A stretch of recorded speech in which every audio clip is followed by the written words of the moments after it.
Bonsoir à tous, très heureuse de vous retrouver. À la une de Ça vous regarde ce soir, abattre le racisme en faisant tomber des statues. Winston Churchill, tagué à Londres, le roi Léopold II, déboulonné en Belgique, Victor Schœlcher renversé en Martinique et des appels à retirer la statue de Colbert devant l'Assemblée le week-end dernier. Ce genre d'action se multiplie un peu partout dans le monde depuis la mort de George Floyd. La globalisation de l'antiracisme passe par les mêmes gestes, symboliques et aussi polémiques. Sommes-nous devenus, comme les Américains, obsédés par la race et les identités blessées? Faut-il réviser notre histoire? On en parle dans un instant avec nos invités. Et revoilà la réforme des retraites, on la croyait enterrée, elle ressort du placard. Hier, la proposition de loi communiste sur les retraites des agriculteurs a été adoptée en commission. Emmanuel Macron est en train de réfléchir à relancer cette réforme qui a mis des millions de personnes dans la rue, pari risqué. On en parlera. Et puis comme chaque soir, le jour d'après, nouvel épisode de notre série d'entretiens sur l'après-coronavirus. Ce soir, l'essayiste David Jaiz analyse pour nous le retour en force des États-nations. Voilà donc pour le programme, c'est parti, #CVR, n'oubliez pas, on y va.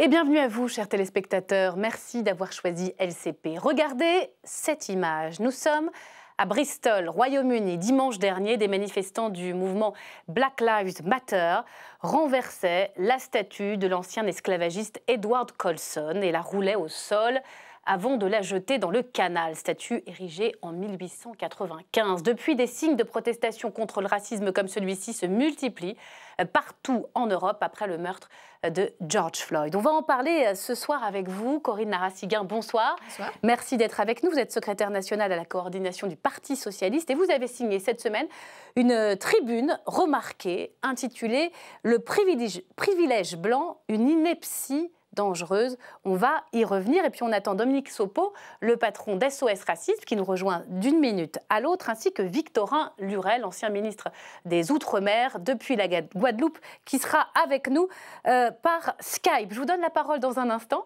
Celui qui va nous planter le décor, c'est cet antiracisme qui nous vient tout droit des États-Unis. Qu'en a-t-il compris, Stéphane Blakowski, tout de suite?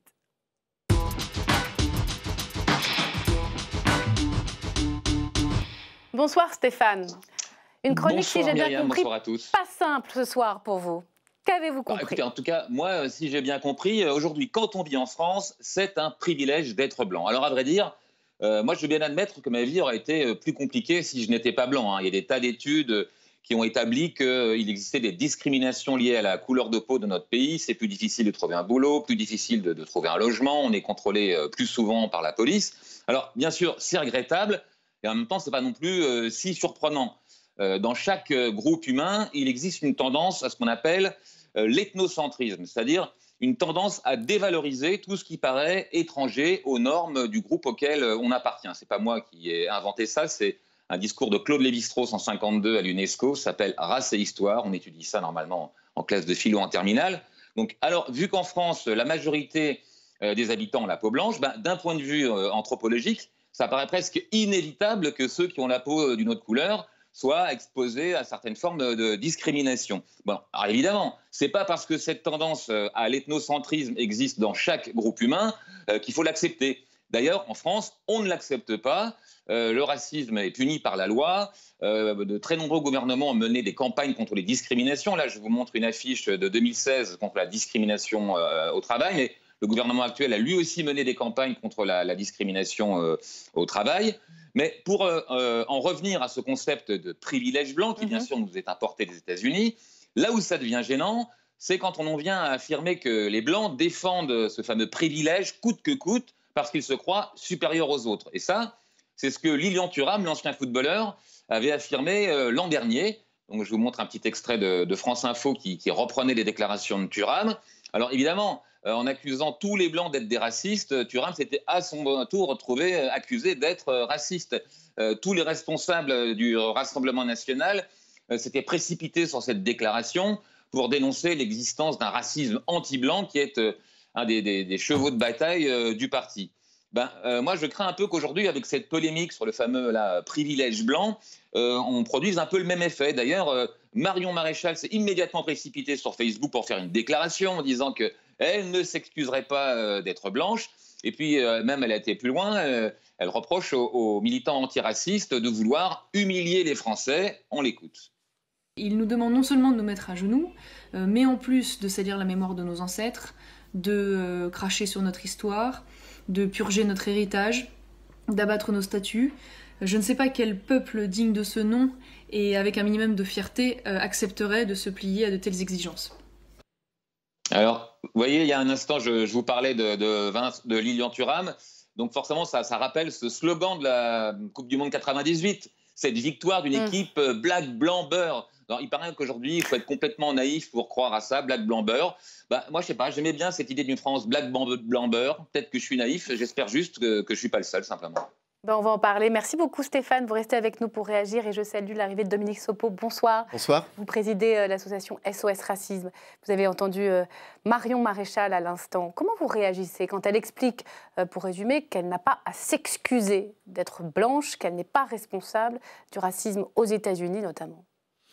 Écoutez, nous demandons à personne de s'excuser parce que la personne serait blanche ou d'ailleurs de n'importe quelle autre couleur de peau, parce qu'on voit bien comment Marion Maréchal Le Pen va essayer d'être dans une forme de retournement, de perversion, en associant l'agenouillement au fait, on demande aux blancs de s'agenouiller devant les noirs, mais enfin, comment dire, c'est le geste de Martin Luther King, c'est le geste de toute une série de gens qui précisément sont des personnes afro-américaines aux États-Unis. On est dans quelque chose chez Marion Maréchal Le Pen qui, en fait, sous quelque chose qui apparaît comme étant très lisse et très raisonnable, est en fait une logique de retournement, de confrontation en disant, regardez, en fait, on n'est plus vraiment chez nous. Il y a des populations qui veulent nous imposer une vision de l'histoire. C'est toute cette question du repentir, de la repentance, alors que massivement, je pense que les personnes d'origine maghrébine, subsaharienne ou descendantes d'esclaves sont bien au courant que les colons et les négriers sont morts depuis longtemps. Ils sont allés à l'école. Et en même temps, il y a ce concept, c'est vrai, de privilège blanc qui nous vient tout droit des États-Unis, qui a été repris sur les réseaux sociaux, Corinne Narassiguin, après l'onde de choc qui a provoqué le meurtre de George Floyd. Vous avez écrit dans Le Monde à ce sujet. D'abord, c'est quoi cette idée de privilège blanc ? Alors c'est né aux États-Unis, des sciences sociales américaines, à l'époque de la ségrégation raciale. Et donc, ça a été repris ensuite par les activistes, les militants de la cause antiraciste contre la ségrégation raciale aux États-Unis. Et à cette époque-là, bien évidemment, il y avait un privilège blanc puisqu'il y avait un statut.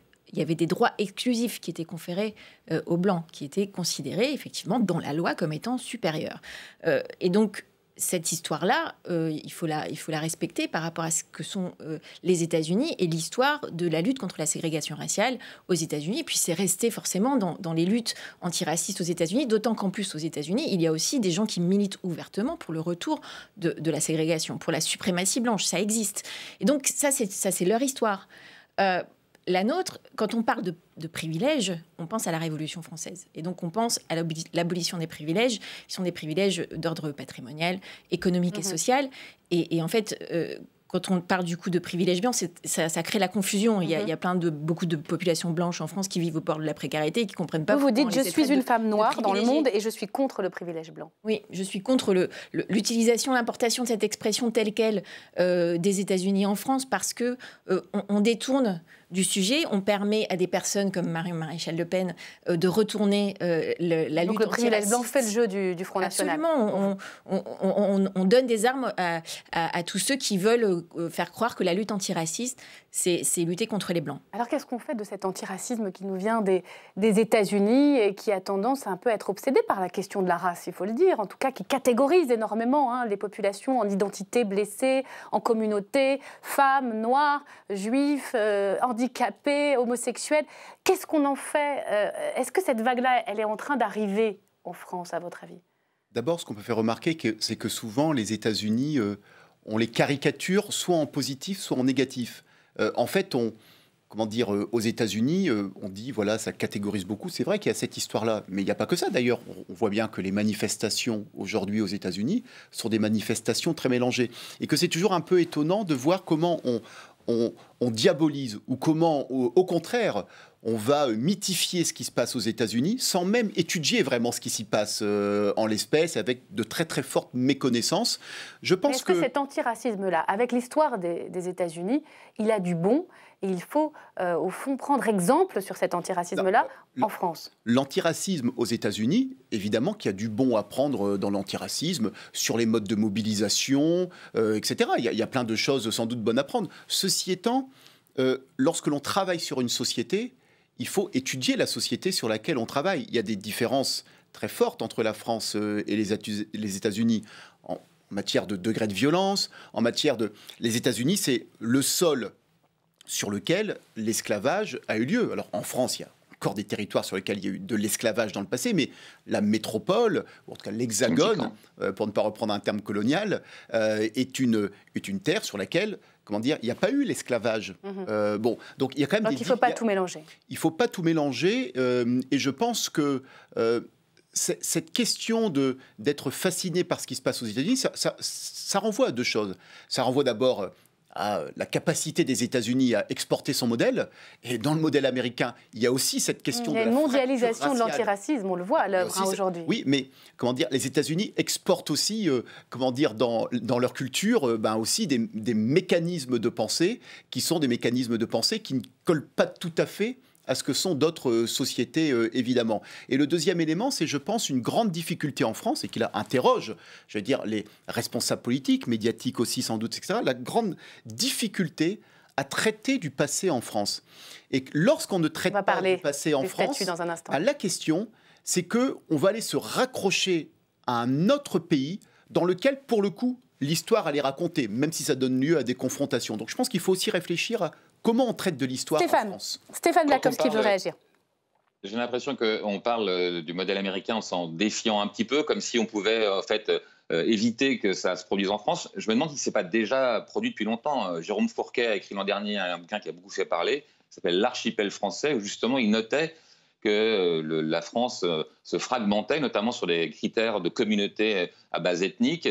C'est le travail d'un sociologue hyper respecté. On est vraiment déjà dans le modèle américain qui est en train de s'implanter en France, alors qu'on ne l'a pas forcément souhaité. Là-dessus, Corinne Narassiguin. Il y a effectivement un phénomène qui arrive depuis, je dirais, peut-être 2 décennies en France, mais aux États-Unis, c'est l'histoire de leur peuplement. Donc c'est beaucoup plus ancien. L'histoire de leur peuplement, c'est une histoire de peuplement par communauté. Nous, on a une histoire qui est beaucoup plus longue, beaucoup plus complexe, avec des vagues d'immigration, des vagues de mélange. On est un pays carrefour dans l'Europe. On a eu cette histoire aussi de la colonisation. Et donc, c'est une histoire qui est très complexe. Et je crois que c'est parce que, notamment la gauche, a un peu échoué à résoudre la question de la lutte contre, être efficace dans la lutte contre le racisme et contre les discriminations. L'antiracisme à la française, celui des SOS Racisme, vous diriez, n'a pas réussi, là où un autre antiracisme plus racialisé presque, si on peut dire, mais ça ne réussit pas non plus complètement aux États-Unis. On voit bien que ça ne réussit pas non plus aux États-Unis, mais du coup, parce qu'il y a une présence médiatique forte, parce qu'on les entend, alors c'est eux qui occupent le terrain. Oui. La honte d'être blanc a supplanté la mauvaise conscience bourgeoise.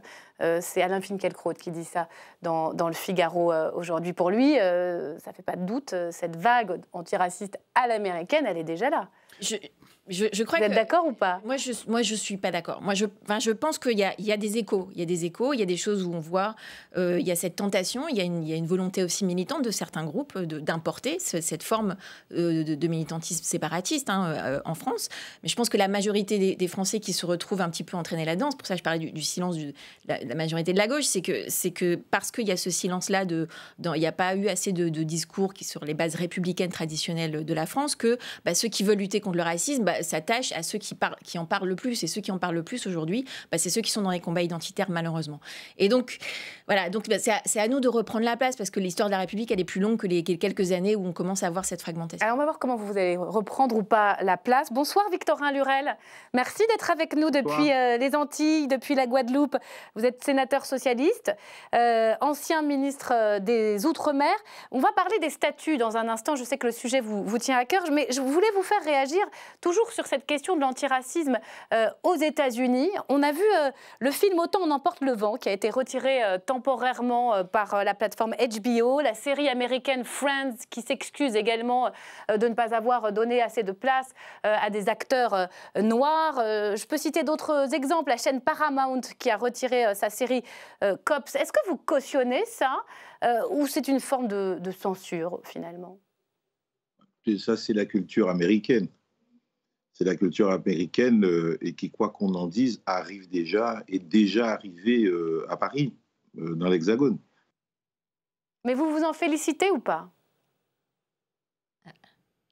Ah, on est loin forcément depuis la Guadeloupe. En tout cas, ça le pétrifie. Dominique Sopo, il va revenir, Victorin Luret. On va parler des statuts tout de suite, et puis je suis sûre qu'on retrouvera la liaison. C'est Clément Méric qui a préparé un petit sujet, parce que je vous le disais dans le sommaire, on ne compte plus, depuis la mort de George Floyd, le nombre de statues. Elles sont différentes selon les pays, selon ce qu'elles représentent, mais qui sont déboulonnées ou retirées. Regardez ces images, on va s'intéresser chez nous, juste à côté, à la statue de Colbert. Figurez-vous que la semaine dernière, le week-end dernier très précisément, cette statue qui se situe devant les colonnes du Palais Bourbon a fait l'objet d'une manifestation. Regardez. C'est une statue qui trône devant l'Assemblée depuis 200 ans. Aujourd'hui, certains veulent la déboulonner. Colbert. Les manuels scolaires se souviennent du génial contrôleur des finances de Louis XIV, mais les descendants d'esclaves, eux, retiennent l'auteur du Code noir. Cette statue est une abomination.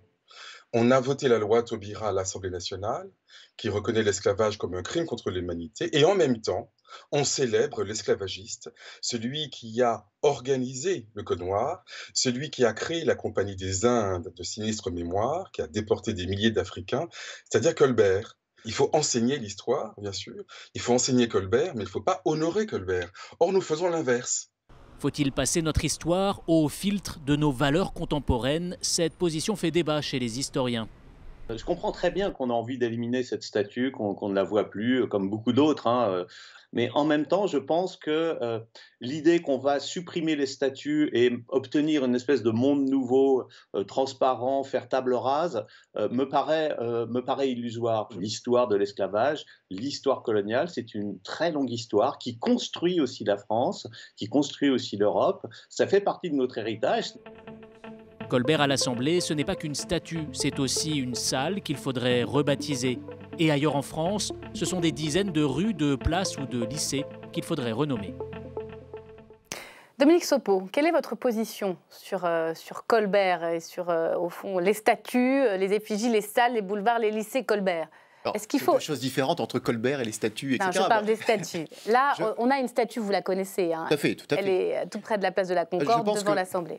Comment dire, sur la question des statues, il faut distinguer les raisons pour lesquelles une personne a eu une statue. Notamment aux États-Unis, par exemple, il y a 2 ans, je crois, il y avait tout ce mouvement en disant il faut déboulonner les statues du général Lee, qui représente le passé sudiste et ségrégationniste. Mais le général Lee, les statuts du général Lee avaient été mises, je crois, dans les années 1920, bien après la fin de la guerre de sécession, pour réaffirmer dans les États du Sud l'ordre ségrégationniste.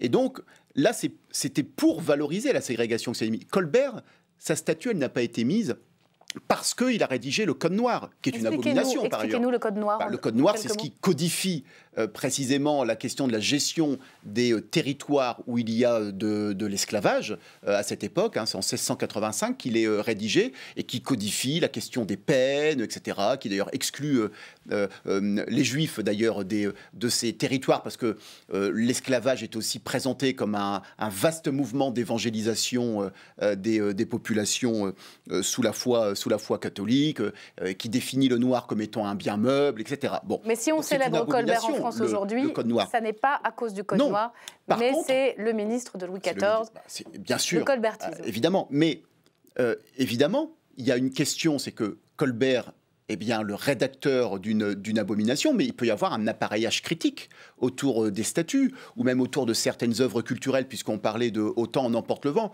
Quand on est face, je pense, à une œuvre culturelle, il vaut mieux rajouter de la culture plutôt que supprimer la culture. Je pense que l'épaisseur culturelle, c'est aussi le chemin à travers lequel on peut précisément avancer sur le sujet. Donc, appareil critique, mais vous n'êtes pas pour déboulonner cette statue qui se situe à peine à une centaine de mètres de ce studio. Non, je pense qu'il y a un appareillage critique parce que ça fait partie de l'histoire de France et de l'évolution aussi, de la façon de l'appréhender. C'est très intéressant d'ailleurs.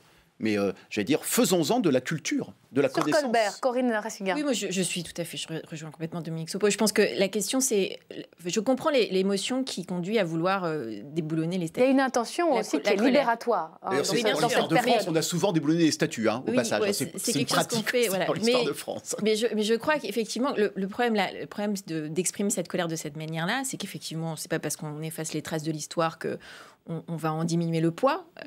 Et puis, je crois que c'est aussi parce qu'on ne s'approprie pas suffisamment l'histoire de France. Si on s'était approprié l'histoire de France, s'il y avait une pancarte à côté en dessous de la statue de Colbert qui explique qu'il était dans ce qu'il a fait de bien pour la France sur l'interventionnisme d'État, l'organisation administrative, mais on explique aussi ce qu'il a fait d'horrible sur le Code noir.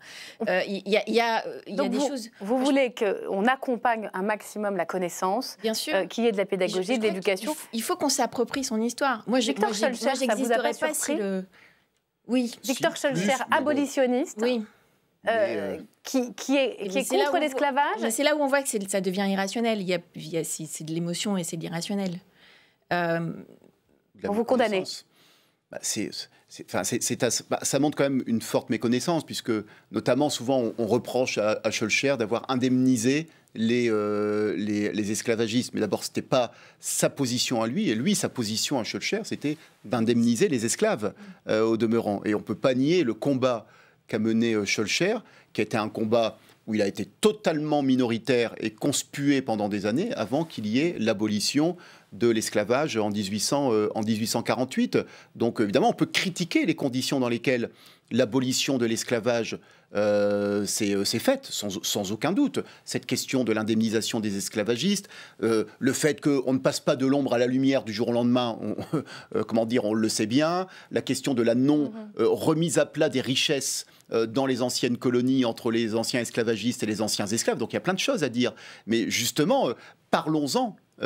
Abattre une statue ne règle pas grand-chose. Ceci étant, si on abat des statues, c'est aussi parce qu'à mon avis, il y a un manque de débat sur ces sujets. C'est très dur en France de parler de ces sujets. Qu'est-ce que vous voulez dire ? Mais en fait, il n'y a pas d'espace de débat. Comment dire, quasiment sur ces sujets. À l'université, par exemple, non, je parle il n'y a pas de débat. Vous dans parlez du débat public. Dans l'espace public, il y a très peu. On a fait des efforts. On a une journée de la mémoire de l'esclavage. On a créé une fondation il n'y a pas très longtemps, sous François Hollande, avec Jean-Marc Ayrault qui est à sa tête aujourd'hui, mais on n'a pas de... je ne comprends pas le débat que vous voulez organiser, le mix sur l'esclavagisme. Quel est le débat que vous voulez organiser vous pensez qu'il y a des pour et des contre aujourd'hui? Il n'y a pas de débat.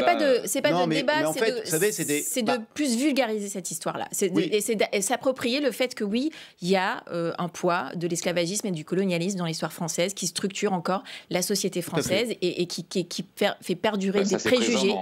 Qui fait perdurer des préjugés.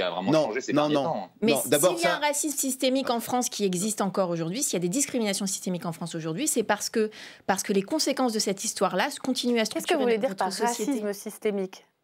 C'est pas la même chose que institutionnel. Évidemment, le racisme, la discrimination, c'est illégal en France. Mais la réalité, c'est qu'il y a un ensemble de préjugés, de stéréotypes, de comportements qui convergent pour créer des discriminations qui ne sont pas le fait de personnes isolées.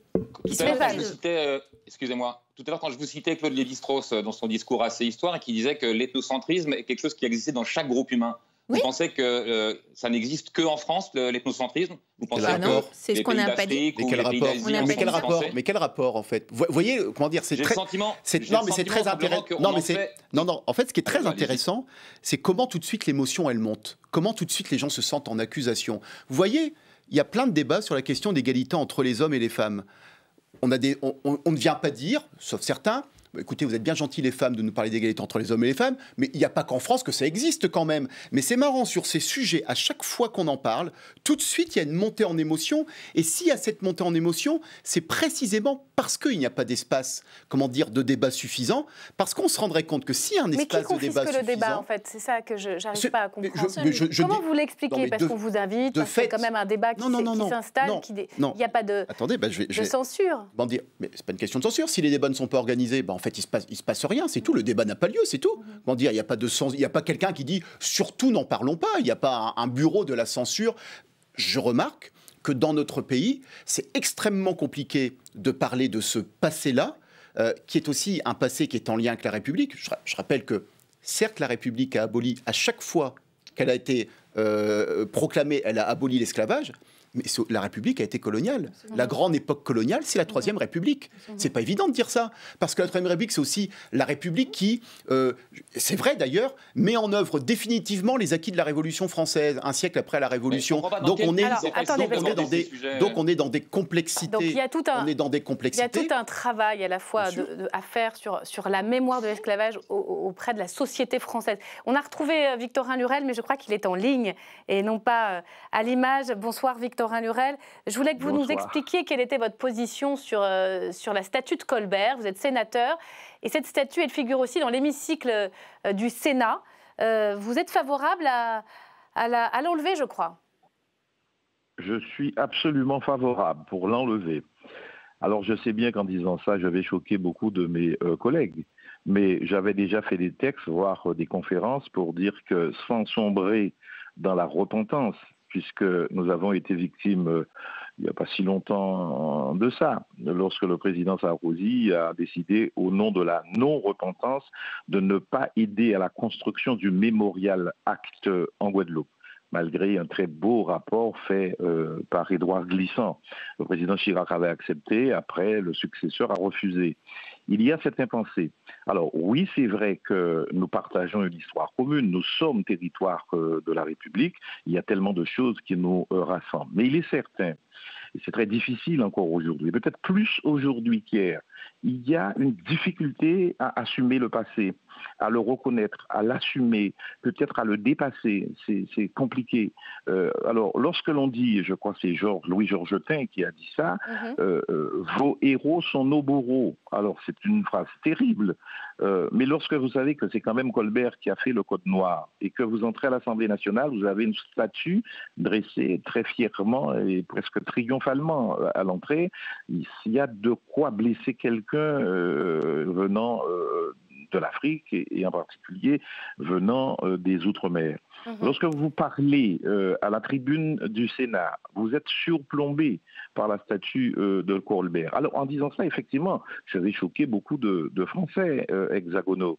Mais comprenez un descendant, un arrière-petit-fils d'esclaves qui s'exprime sous l'ombre tutélaire de Colbert, où il y a des établissements d'enseignement qui devraient être là pour enseigner l'histoire de manière dépassionnée.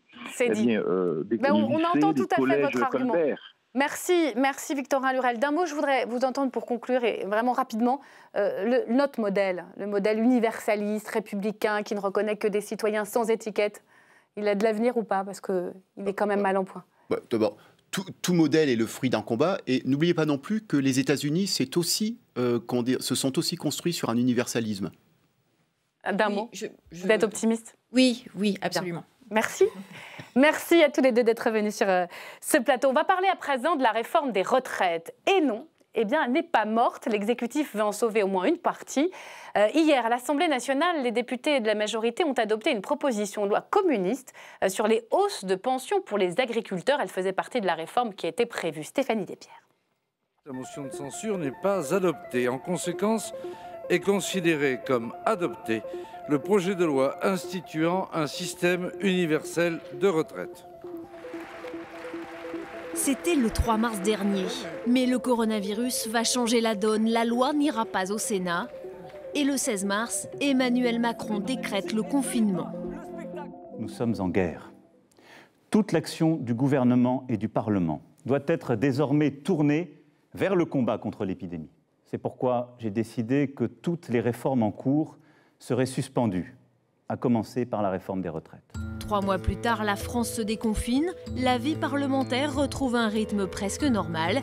Et hier, les députés ont à nouveau parlé retraite. Un agriculteur sur 3 a une retraite inférieure à 350 € par mois. C'est la réalité.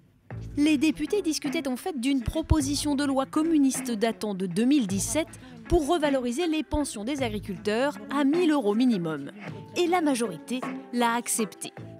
La réforme des retraites, elle, est toujours en suspens, mais elle n'est pas enterrée.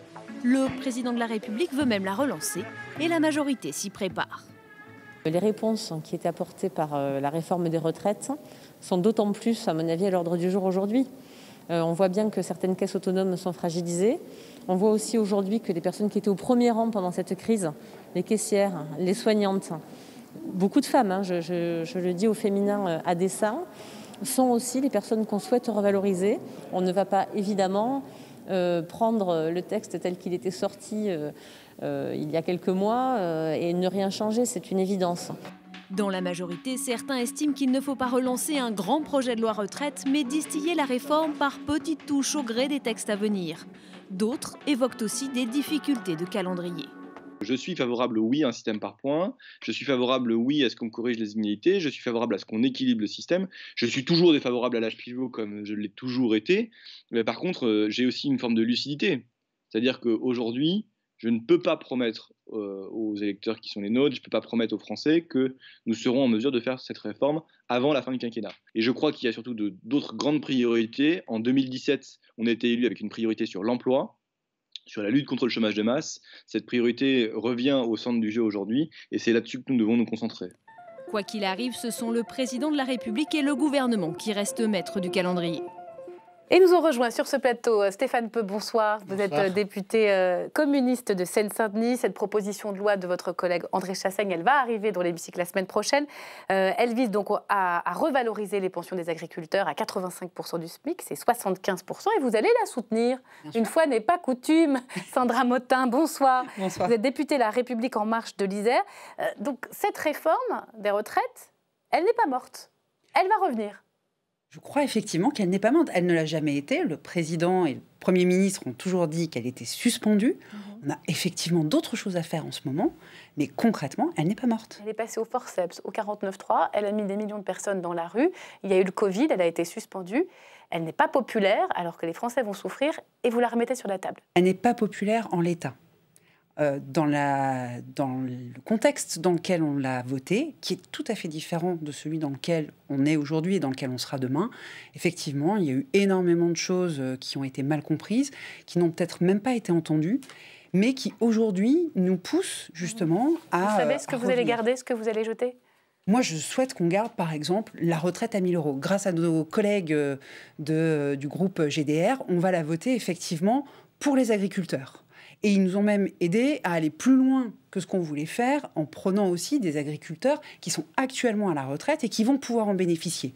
Mais moi, j'oublie pas qu'il y a des artisans, des commerçants, des indépendants à qui on l'avait promis aussi et qui vont être touchés de plein fouet par la crise. Comme l'a dit ma collègue Catherine Fabre dans votre sujet, les femmes qui sont aussi souvent les premières victimes de la crise, il faut qu'on arrive à les protéger. Donc on garde que les bonnes mesures, les nouvelles positives. Mais on le fait aussi avec responsabilité. Alors, et je crois qu'il va y avoir... La question de l'âge pivot, c'était un des irritants. Je pense qu'il faut qu'on remette tout sur la table. Et moi, je suis prête à lâcher et à abandonner l'âge pivot si les partenaires sociaux nous proposent des solutions. Et ils vont devoir de toute façon en trouver pour faire face. Vous êtes prête, vous le souhaitez, vous êtes députée. Moi, je souhaite vous effectivement... ne voteriez pas l'âge pivot moi, je souhaite que les partenaires sociaux nous fassent des propositions. Parce qu'ils sont tous contre, les partenaires sociaux. Mais les partenaires sociaux vont devoir se saisir de ce sujet parce que la crise dans laquelle nous rentrons, c'est aussi moins 20% de recettes pour les caisses de retraite. On a donc de toute façon aujourd'hui une situation totalement différente de celle dans laquelle nous étions en mars et à laquelle il va falloir apporter des réponses. Je vais vous faire réagir dans un instant, Stéphane Peu, mais on va rejoindre Raphaël Legendre, notre chroniqueur économique, parce qu'il sait, lui, ce que prépare le chef de l'État. Bonsoir Raphaël. Alors, quelle est la stratégie d'Emmanuel Macron sur les retraites ? Sa stratégie, elle est extrêmement politique, effectivement. Ça a été bien dit dans le reportage. Qui s'est retrouvé en première ligne pendant la crise? C'était les caissières, c'était des petits salaires, c'était les carrières achetées, c'est-à-dire exactement les profils qui étaient les grands bénéficiaires de la réforme des retraites. Il n'est donc pas question de gâcher cette cartouche, notamment en prévision de 2022, puisque ce sera un argument important pour parler à l'aile gauche de son électorat. Alors, évidemment, le texte ne sera pas repris tel quel, mais on a déjà quelques petites informations sur ce qui pourrait rester. D'abord, le pilier de la réforme, c'est-à-dire le régime universel par points. Question de simplicité. La hausse du minimum retraite aussi à 1 000 €, on en a parlé, évidemment, devrait rester. Une question peut-être un peu plus compliquée, qui est celle de l'âge pivot, de l'allongement de la durée de cotisation, va revenir sur la table, car il faudra travailler plus longtemps pour la pérennité du régime. Et par contre, il y a une question qui reste effectivement sur la table en discussion avec les partenaires sociaux, c'est celle de la suppression des régimes spéciaux, une question extrêmement sensible. Et là, du grain à moudre pourrait être donné aux syndicats, soit en ménageant des temps de transition un peu plus longs et plus généreux, ou alors en proposant une évolution un peu plus lente pour les régimes autonomes, comme les avocats, par exemple, qui avaient beaucoup manifesté contre le fait qu'on siphonne leur caisse. Alors, pour l'instant, l'Élysée indique être dans une gare de triage.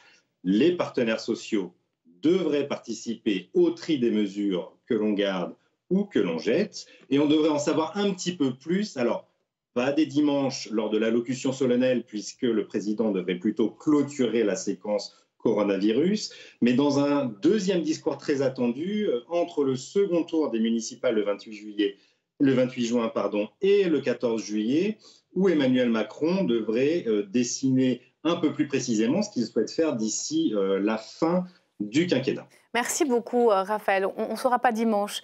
Mais vous, dans cette gare de triage, Stéphane Peu, qu'est-ce que vous voulez garder de cette réforme ?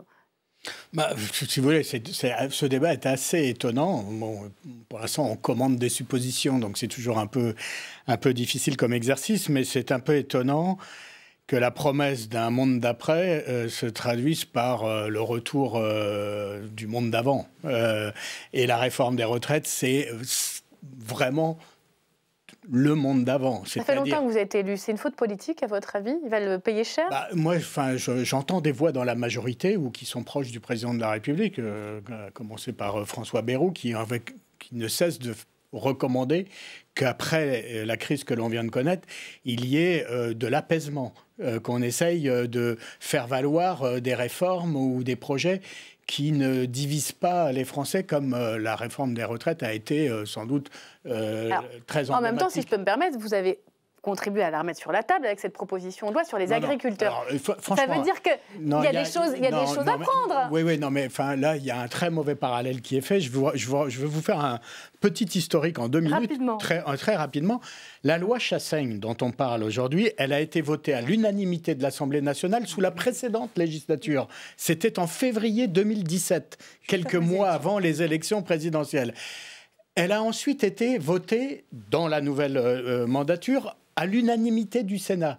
Et c'est le gouvernement actuel, alors qu'il y avait l'unanimité, la majorité du Sénat et l'unanimité de l'Assemblée nationale, la présidente mandature, qui a refusé cette réforme. Parce qu'en fait, ce n'est pas une réforme sur les retraites, la loi Chassaigne. C'est comment les retraités agricoles aujourd'hui, qui vivent dans la misère, peuvent avoir une pension revalorisée. Vous reconnaissez que le minimum contributif à 1 000 €, c'est la même philosophie. Oui, parlez beaucoup des agriculteurs qui vivent avec 700 € de retraite. Elle était pour les retraités à venir. Mais pas pour les actuels. Ça fait une grosse différence. Ça fait quand même une très grosse différence. C'est bien de le souligner. C'est là que nous vous avons rejoint. Non, mais très bien, mais c'est une très bonne chose. Maintenant, mais si vous voulez, il n'y a pas de relation entre cette loi Chassaigne, faut lui rendre hommage pour son opiniâtreté depuis maintenant 4 ans. Il se bat pour cette... Revenons au sujet qui fâche, Sandra Motin. Travailler plus longtemps, travailler jusqu'à 64-65 ans, alors qu'il y a déjà 1 million de chômeurs de plus et qu'il va y en avoir sûrement encore plus. Est-ce que c'est bien raisonnable ? Sur le fond, je ne parle même pas de l'opportunité politique. Sur le fond, on est bien clair, à chaque fois qu'on est confronté à une crise et qu'il y a une flambée du chômage en France, ça a été le cas en 2008, ça a été de nouveau le cas en 2012, on se rend compte que 2 ans plus tard, on est obligé de prendre des mesures drastiques sur les retraites. Après 2008, on a eu 2010 et la réforme Fillon qui a porté l'âge de la retraite à 62 ans. Après 2012, on a eu 2014, la réforme de Marisol Touraine qui a porté l'âge en réalité à 64 ans par l'allongement de la durée de cotisation. La vraie question aujourd'hui, c'est qu'est-ce qu'on veut faire? Est-ce qu'on attend 2 ans pour régler le problème ou est-ce qu'on se dit tous ensemble qu'on va en toute responsabilité avec les partenaires sociaux, avec l'ensemble des groupes politiques, réfléchir à la manière dont on veut effectivement régler le problème de ce problème de recettes qui est lié à la crise et au chômage. Et est-ce qu'on en profite pour donner plus de droits? Et on va en profiter, par exemple, pour donner des droits à des gens, moi, auxquels je pense, parce qu'ils vont être très touchés par la crise. Ce sont les gens qui sont proches de la retraite aujourd'hui, qui risquent d'être touchés de plein fouet par la crise, qui vont se retrouver sur le carreau. Si demain, quand il y aura de la reprise, on ne leur permet pas, par exemple, s'ils peuvent faire du cumul emploi-retraite, d'acquérir des droits, comme on le proposait, quand ils retravaillent, eh ben on les laissera effectivement. Donc il y a quand même une urgence à régler sur le sujet. Oui, le mot de la fin rapidement. Hein. Ouais, je n'ai pas pu m'exprimer. Il a fallu que j'explique la loi Chassaigne. Sur le débat, très franchement, les Français ont compris que cette réforme de retraite, elle visait 2 choses. Partir plus tard pour des pensions plus faibles. Parce que quand on calcule sur toute la durée de la vie, forcément, et notamment les femmes, les petits salaires sont les premiers pénalisés. Je peux vous citer 1000 exemples. Les gens, ils ont fait leur calcul. Vaut mieux les 25 meilleures années. Voir des artisans et des commerçants. Alors, on ne va pas refaire l'ensemble du débat. On a eu de nombreuses heures ici même. C'est une réforme qui divise profondément le pays, qui a, tout au long du débat sur la réforme des retraites, elle avait l'hostilité de l'immense majorité des Français. Donc, vous demandez au fond il faut pas l'enterrement. Non, je demande à ce qu'on ait une réforme qui soit une réforme qui apaise et qui rassemble. Et pour cela, il faut mettre à contribution. Pourquoi ne pas faire cotiser la rémunération du capital, par exemple? Ça, c'est bien une vieille recette pour le monde d'après. Ça, je suis sûre qu'on aura l'occasion d'en reparler longuement. On attend maintenant de savoir ce que dira le président de la République sur cette réforme. C'est l'heure de l'histoire du jour de Thomas Després. Thomas, qui va nous raconter l'envers du décor sur les masques que les députés portent. Vous le savez, c'est obligatoire à l'Assemblée nationale. Et quelque chose me dit qu'ils ne sont ni écolo, ni made in France. N'est-ce pas, Thomas ? Oui, exactement, Myriam. Aujourd'hui, je vais vous parler de ces masques. Ils sont partout. Mais est-ce que vous savez d'où ils viennent? Eh bien, pas forcément de France. Je vous raconte tout ça. On a tous vu ces images d'Emmanuel Macron le mois dernier dans une école à Poissy avec un très beau masque noir, logo bleu, blanc, rouge, qui est disponible sur ce site internet à 15,30 € le masque président.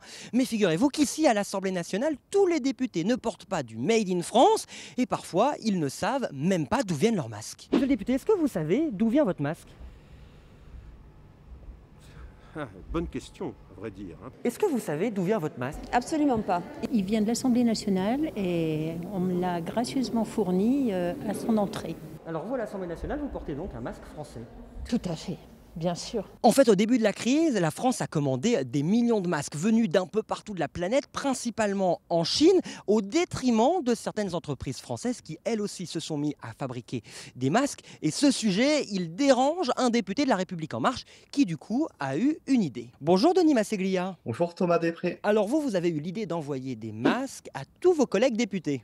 Exactement, j'ai souhaité envoyer à chacun de mes collègues, mais aussi à chaque personne du gouvernement, à chaque ministre et secrétaire d'État, 2 masques. Il y en a un noir comme celui-ci, avec 2 élastiques sur le côté, et donc le drapeau bleu-blanc-rouge ici. Et le second est exactement le même, mais de couleur blanche. Alors ces masques réutilisables, ils ont un avantage, celui de ne pas polluer, contrairement aux masques jetables qu'on retrouve dans les jardins, dans les parcs, dans les caniveaux et peut-être bientôt dans nos plages. Et sur ce sujet, au ministère de la Transition écologique et solidaire, on est mobilisé.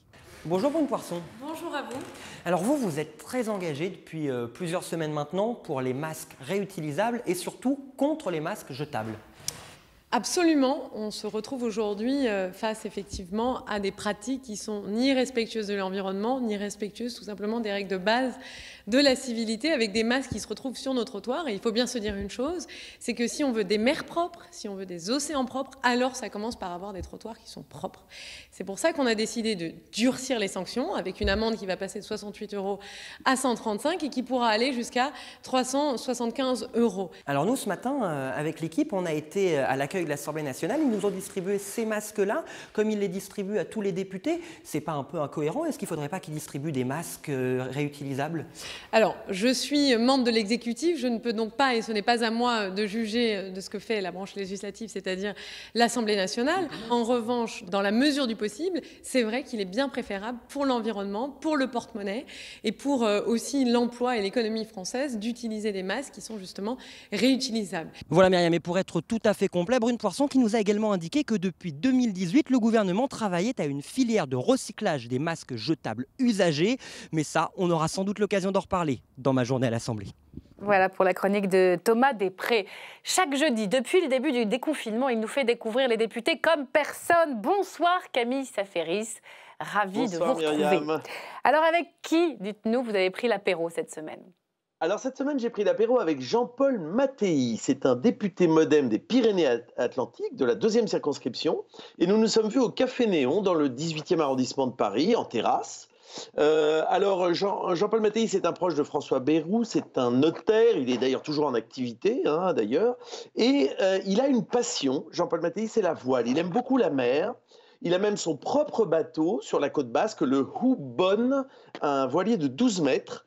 Et alors, il fait des courses, il a monté un club de députés fans de voile, toutes couleurs politiques confondues, évidemment.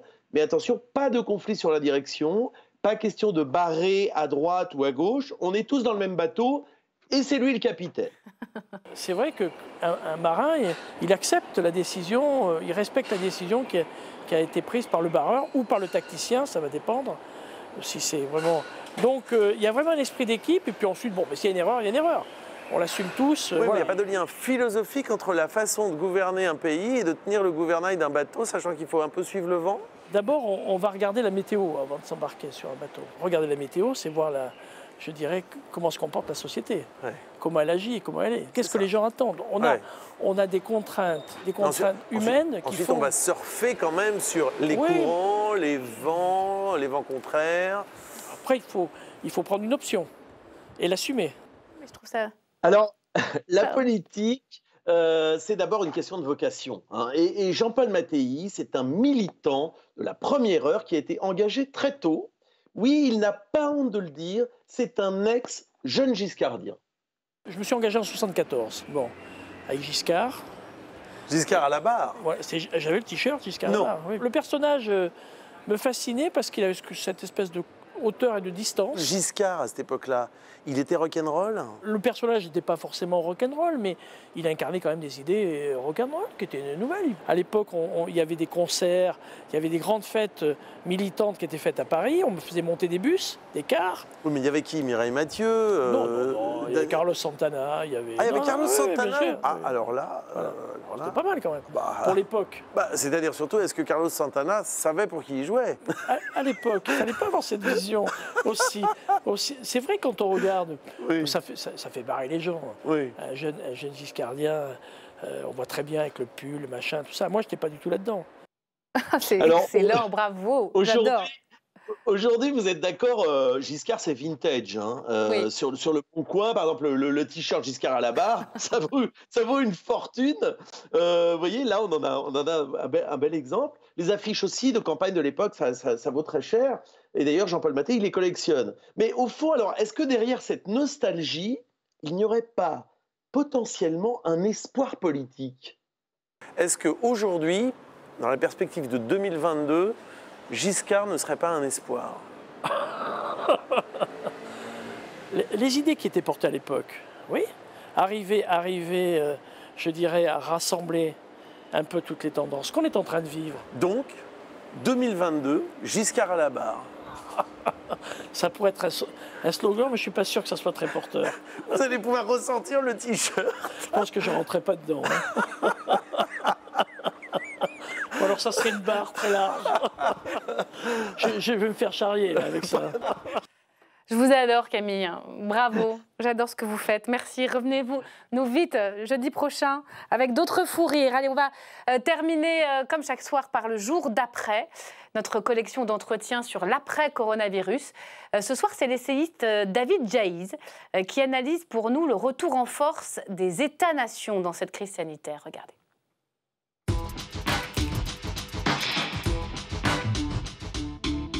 Là, on est sur ma terrasse, c'est comme un navire.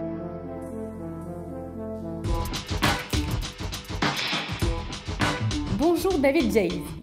Bonjour Myriam Ankawa. Vous êtes essayiste, enseignant à Sciences Po et un peu avant la crise, vous avez publié un livre, Slow Democracy, dans lequel vous nous invitiez à mieux maîtriser la mondialisation grâce aux nations. Ces États-nations, aujourd'hui, semblent être redevenus une forme d'horizon indépassable. On le voit bien, que ce soit en Allemagne, en France, en Italie, en Espagne, chacun y va de sa stratégie. Est-ce que c'est réjouissant ce retour-là en force des États-nations ou c'est pas un peu désespérant? Alors je ne sais pas si c'est réjouissant ou désespérant, mais ce qui est certain, c'est que face à une crise de cette ampleur qui touche à la santé et donc à la vie des gens, puisque là on est sur l'essentiel, hein, la sûreté, la santé, la sécurité, c'est l'essentiel pour les gens. On a une réaction un peu instinctive du social. Vous avez vu les solidarités qui s'expriment localement, au niveau familial, amical, professionnel. Et vous avez de manière plus politiquement organisée des solidarités qui s'expriment au niveau national. C'est comme ça que j'interprète par exemple les fermetures de frontières un peu désordonnées qui se sont produites en Europe au début de la crise, parce que l'État-nation, dans cette logique qu'on connaît depuis Hobbes finalement, c'est celui qui nous protège, qui protège la vie. Et lorsque l'épidémie est là, d'une certaine manière, la vie est en danger. Et c'est au rôle de l'État régalien de protéger la vie. En quoi, au fond, ces nations peuvent être une opportunité, selon vous, aujourd'hui, dans cette crise? Je pense que lorsque la mondialisation, qui en réalité est une sino-américano-globalisation, s'est développée à partir de la fin des années 1970, on a considéré que la priorité, c'était la libération des flux de capitaux, de marchandises. Et au fond, on a un peu oublié que la démocratie et la solidarité sociale s'étaient construites dans les frontières des différents États-nations et que ça reposait sur un certain nombre de compromis, par exemple le droit du travail, par exemple la solidarité sociale, et que ces compromis, au fond, ils étaient très importants pour les gens. Et quand on a ouvert les vannes, en quelque sorte, des circulations de capitaux ou de marchandises, on a pu mettre en danger ces compromis. Et c'est aujourd'hui ce qu'on redécouvre avec une certaine acuité, par exemple notre incapacité à avoir une autonomie stratégique sur des biens aussi essentiels que les principes actifs des médicaments, les respirateurs, les tests. Dans la critique que vous faites de la mondialisation, vous ne la faites pas comme étant la cause de ce qui nous arrive, mais plus une forme d'accélérateur, c'est ça? Ça n'est au fond ni la cause ni l'accélérateur, c'est plutôt le milieu dans lequel se déploie cette crise. C'est vrai que le virus a été un peu l'agent de l'intérieur des voies de la mondialisation, puisqu'il s'est propagé en quelques jours de son épicentre qui est Wuhan au reste du monde en empruntant en quelque sorte les voies aériennes avec les passagers. Mais ça n'est pas pour autant que la mondialisation doit être stigmatisée comme une cause de ce qui nous arrive. En revanche, c'est effectivement une crise dans la mondialisation. On voit bien ce confinement planétaire, la moitié de l'humanité est claquemurée chez elle aujourd'hui. Et donc, il faut être capable d'imaginer une autre gouvernance ou une autre architecture de la mondialisation qui permette d'éviter la répétition et la multiplication de ces crises. Et cette autre gouvernance que j'appelle de mes voeux, bien sûr, elle fait une plus grande place à l'autonomie stratégique, aux États-nations et à d'autres dimensions que la seule dimension économique. Alors un État stratège, un État qui reprend une forme de souveraineté stratégique sur certains biens communs comme la santé, à quoi ressemblerait-il? Déjà, moi, la métaphore que j'emploie souvent, c'est celle de l'écluse. C'est-à-dire qu'il faut se représenter la mondialisation comme un grand fleuve sur lequel tout circule, sauf qu'entre les différents États-nations, comme je vous le disais tout à l'heure, il y a des droits du travail différents, il y a un rapport à la question sociale qui est différent, et puis il y a aussi des systèmes productifs qui sont plus ou moins polluants. Et l'enjeu d'une écluse, c'est quoi? C'est de s'adapter en quelque sorte aux différences sociales, culturelles, environnementales des nations. Par exemple, en mettant un ajustement carbone aux frontières. Donc l'idée, c'est pas tant de démondialiser ou de supprimer la mondialisation, ce qui paraît être un vœu pieux. La mondialisation n'est pas un phénomène on-off. On n'est pas soit dans la mondialisation, soit dans la démondialisation. Mais c'est plutôt de construire une architecture dans laquelle les compromis sociaux, les compromis démocratiques sont mieux pris en compte. Et ça suppose effectivement une action beaucoup plus résolue de la puissance publique, à commencer par l'État. Vous parlez par exemple de reprendre le contrôle des biens publics hors marché. Exemple. Eh bien, de manière très concrète, la santé ou l'environnement, ce sont des biens publics qui sont hors marché et qui, eux, ne connaissent pas les frontières. Et vous voyez, quand on a mis en place cette mondialisation dans les années 1970, on a dit que tout circule, les marchandises, les capitaux, mais on n'a rien fait pour les biens publics mondiaux. Regardez l'échec des COP successives. Donc vous voyez bien que cette mondialisation, elle va bien tant qu'elle encourage la libre circulation des marchandises ou le dumping, mais en revanche, elle ne fait rien sur les biens publics comme la santé ou l'environnement. Donc l'enjeu, en fait, ce n'est pas de démondialiser, mais c'est plutôt de remettre la mondialisation sur ses pieds, de la refaire marcher à l'endroit en priorisant les biens publics mondiaux, en priorisant les comportements coopératifs, mais en revanche en redonnant aux États-nations des marges de manœuvre stratégiques lorsqu'il s'agit de se protéger. Dans cette crise, il y a eu, et notamment dans l'aspect sanitaire, d'énormes problèmes de réactivité. L'État central, bureaucratique, avec une administration lourde et des procédures à respecter qui n'ont pas permis de la fluidité, de la réactivité. Il faudra tirer les leçons de ça aussi pour l'après ? Bien sûr. Et d'ailleurs, c'est intéressant parce que cette crise, elle a été à la fois le révélateur de l'impérieuse nécessité d'avoir un État presque obésien, au sens de Hobbes, vous voyez, qui protège l'essentiel, comme je vous le disais tout à l'heure, la sûreté, la sécurité, la santé. Et en même temps, on a pu constater effectivement un certain nombre de défaillances, de lenteurs, et ce n'est pas propre à la France, c'est propre à un certain nombre de pays d'Europe occidentale ou aux États-Unis. Et donc l'enjeu qu'il va falloir avoir, c'est effectivement l'enjeu de la refondation de l'État, pas simplement comme cette entité surplombante, vous voyez, qui est au-dessus de tous les acteurs, qui est très verticale, etc., mais plutôt comme cette entité collaborative qui est capable de passer, on va dire, des alliances ou de travailler de manière coopérative avec un certain nombre d'acteurs, à commencer par les collectivités locales, qui sont absolument nécessaires, mais aussi les entreprises, les associations et plus largement la société civile. On parle beaucoup d'un repli ou d'un risque de repli national. On a vu surtout que les États populistes ou les régimes ou les systèmes politiques populistes, voire autoritaires, ne s'en sont pas mieux sortis que les démocraties libérales. Bonne nouvelle ? Ils s'en sont même plus mal sortis. Vous voyez par exemple la communication erratique de Donald Trump ou même la situation en Hongrie où Viktor Orban a en quelque sorte profité de cette crise pour faire passer en contrebande ce dont il rêvait depuis toujours, c'est-à-dire la suspension pure et simple de l'état de droit. Donc effectivement, je pense que ça n'est pas une aubaine pour les populistes, cette crise, parce qu'ils ont fait la démonstration de leur amateurisme, de paroles parfois erratiques, de décisions peu coordonnées, et surtout d'une défiance vis-à-vis de la science qui est problématique parce que dans un moment de crise comme ça, vous avez besoin d'éclairer plus que jamais vos décisions sur des analyses scientifiques rigoureuses. Enfin, David Jaïs, il y a cette comparaison incessante entre les États dans cette crise. Qui va gagner, qui va perdre la gestion de cette crise sanitaire? Elle va laisser des traces, cette comparaison. Cette comparaison, les gens ne peuvent pas s'empêcher de la faire parce que d'abord, tous les jours, nous sommes abreuvés d'informations en provenance du monde. J'ai dit dans un article récent, nous n'avons jamais pris autant de nouvelles du monde. Et c'est ce qui fait d'ailleurs que cette crise est ce que j'appelle une crise monde, c'est-à-dire une crise qui fait qu'on regarde tous les pays du monde en même temps, un peu comme pendant la Seconde Guerre mondiale, on regardait ce que faisait l'armée russe, ce qui se passait au Brésil, les alliances de Franco, etc. Et là, si vous voulez, c'est pareil. Vous regardez ce qui se passe dans tous les pays du monde, et il y a des comparaisons qui sont faites, qui sont, à mon avis, totalement morbides et inopportunes, parce que ce n'est pas une compétition, et ça devrait même être une coopération. Mais j'y vois un enjeu existentiel pour la démocratie libérale.